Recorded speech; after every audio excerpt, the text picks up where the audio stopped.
Se você conhece a cidade de Santos aqui no litoral paulista, ou se você não foi também, já deve ter ouvido falar nos prédios tortos que existem lá naquela cidade. Mas afinal de contas, o prédio pode ser torto daquele jeito? E por que esses prédios são tortos? Existe, será, o risco desses prédios caírem, inclusive? Sei não. Roda a vinheta! Salve, salve galera, aqui é o engenheiro Danilo Schmidt. Engenheiro Alisson Ramagnoli.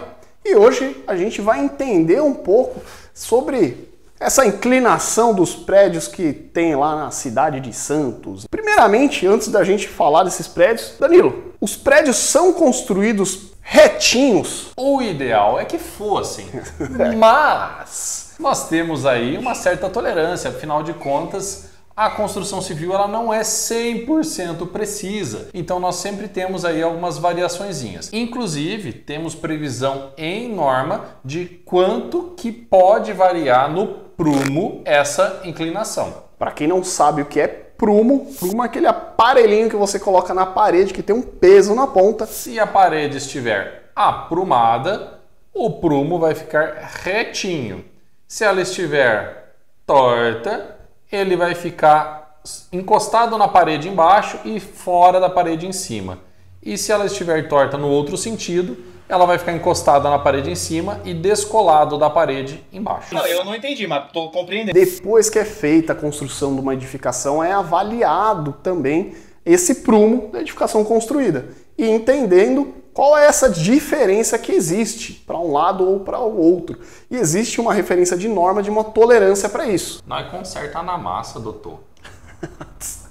Só rebocar o prédio inteiro. É óbvio que antes de você rebocar, na hora que você está fazendo as formas, né? A forma já é conferido o prumo, a armação já é conferido o prumo, na hora que você alvenaria. Na hora que está fazendo as paredes já vai conferido o prumo, que é para o prédio não ficar torto. Mas dentro de uma certa tolerância é permitido. Mas afinal, por que os prédios em Santos eles têm essa inclinação na sua construção ali? Basicamente, pessoal, o que acontece numa construção? A gente tem abaixo do nível do solo a fundação. A fundação ela é responsável pela estabilidade da edificação e manter ela ali no prumo. Só que o que influencia nessa fundação é justamente a estrutura que é criada junto com a movimentação do solo, o tipo de solo. Se a fundação ceder, o prédio cede junto. Exatamente.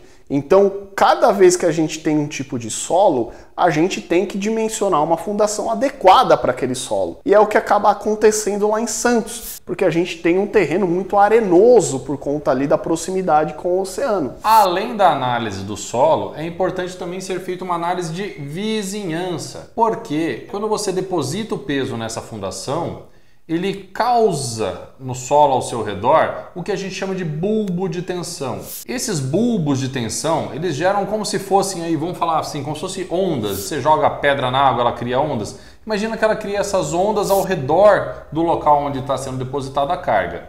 E se não é respeitado a distância entre uma fundação e outra, há um conflito entre essas fundações. E aí o solo, que era para resistir o peso daquela fundação, não consegue resistir porque tem uma outra fundação que está gerando influência naquela mesma área, naquela mesma região.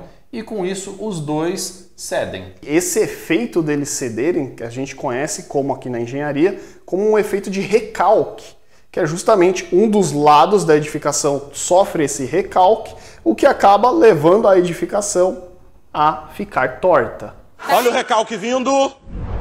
Mas afinal de contas, Alisson, os prédios vão cair? Isso eu só vou responder depois que você se inscrever aqui no canal, clicar aqui no botãozinho vermelho, e deixar aquele like, joinha aí para ajudar a divulgar esse conteúdo para mais pessoas ficarem tranquilas, né? Não, gente, os prédios eles não vão cair se forem tomadas as medidas necessárias, tá? E essas medidas é justamente o monitoramento desse recalque, se ele estabilizou, se ele parou, se ele continua recalcando e inclusive se está tendo ali na edificação alguma patologia na construção, na edificação, na estrutura de concreto que possa levar a isso. E já em vários prédios foi feito o trabalho de erguer essa fundação. Então, primeiro é feito o estudo dessa fundação, dos projetos, é feito um reforço estrutural, ou seja, são feitas novas fundações próximas às fundações anteriores e o prédio é literalmente erguido